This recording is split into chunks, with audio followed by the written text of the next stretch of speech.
Другото актуално до момента, този път малко по-различно от обикновено. Единствено нашата камера успя да се промъкне на една научна конференция с специален пропусквателен режим.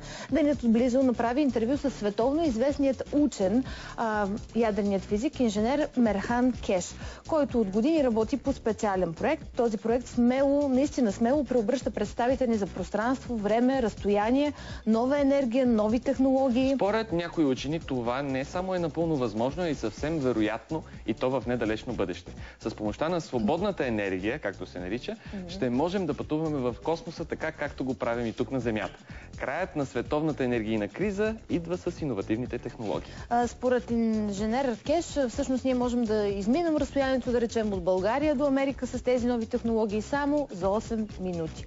Друга разработка на учения пък е създаването на нов тип летателно средство, това за което ви казах и преди малко, което осигурява предвижването не чрез това, което всички добре познаваме, а чрез тъй нареченият магръв генератори. Или с други думи, магнитно-гравитационен генератор, който създава собствено гравитационно поле. Това означава, че можем да се придвижваме в пространството изключително бързо.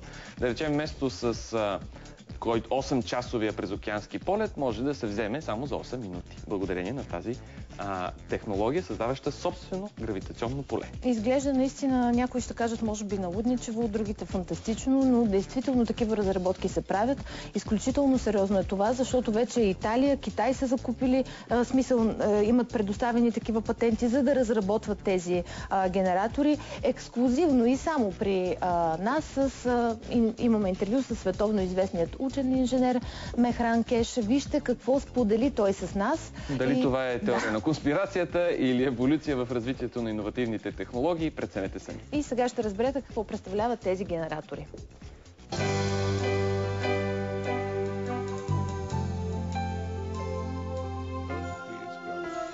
Земята произвежда гравитация, произвежда магнитно поле, което наричаме атмосфера. Всички ние сме едно цяло от атоми, клетки. Ние сме едно цяло с Земята, Слънцето, Вселената. Гравитацията идва от взаимодействието на противоположните магнитни полета, идва от отблъскването им. Доближете две плазми една до друга и те ще се отблъснат. Така ще се получи гравитацията. Тя се получава по същия начин, по който се получават и магнитните полета. Гравитацията беше най-големият въпрос за учените. Ние не знаехме нищо. Сега разбрахме, че гравитацията се създава по същия начин, по който се създават и магнитните полета. Образно казано, ние изкопирахме структурата на Земята. Благодарение на откритието, което направихме в момента, използваме системата и в медицината. Ние сме изградени от атоми. Атомите са направени от плазма, плазмата е като сфера и всичко това си взаимодейства, за да сме такива каквито сме. Всичко, което правим на Земята, има своята позиция спрямо Слънцето.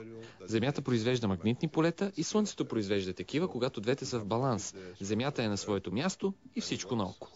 Ако променим позицията само на една от планетите в нашата система, ако извадим, например, Сатурн, ние ще трябва да създадем нов баланс. Земята ще промени позицията си, за да се балансира. Нашите реактори са копирали всичко това. Те имат собствено магнитно поле и са сякаш Земята. А самата Земя, нашата планета, играе ролята на Слънцето.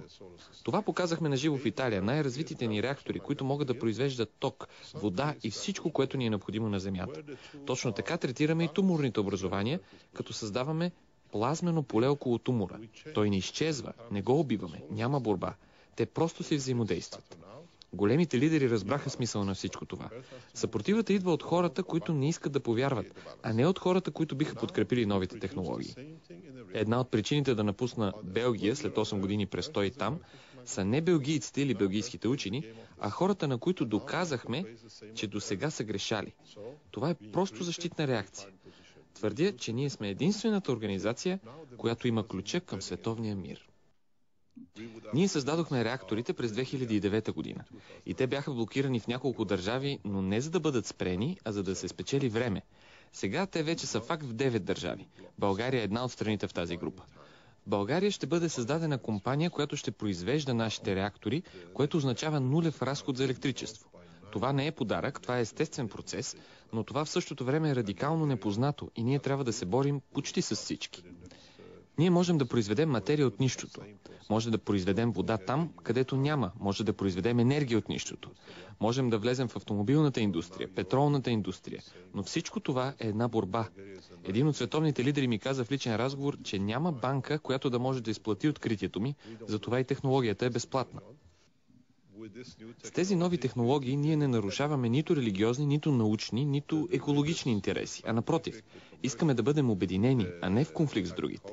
Показваме какви са предимствата и който иска може да има патент.